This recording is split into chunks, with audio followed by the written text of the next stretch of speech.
गुरुदैव दत्त. कर्मबंधनही शिथिल पडतं.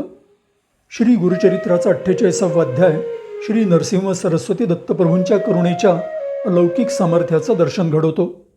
या अध्यायात श्री गुरु संन्यासाश्रमाआधीची आपली सख्खी बहीण रत्नाबाईच्या पूर्वकर्मांमुळे आलेल्या दुःखाचं निरसन करतात.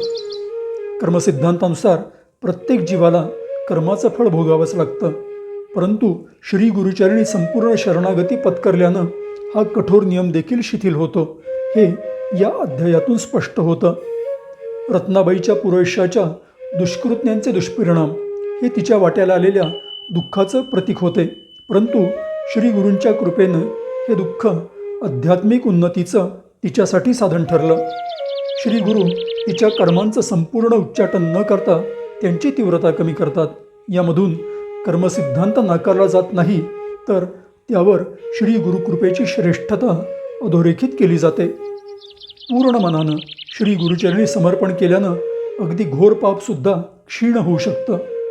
श्री गुरुकृपा ही केवळ पुण्यवानांपुरती मर्यादित नसून पश्चात्ताप दग्ध आणि शरणागत आलेल्या प्रत्येक जीवासाठी समान असते. श्री नरसिंह सरस्वती दत्तप्रभूंची करुणा कर्माच्या गणिताच्या पल्याड असते.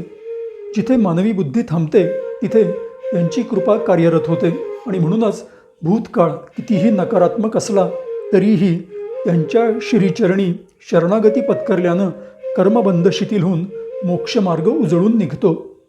गुरुदैव दत्त.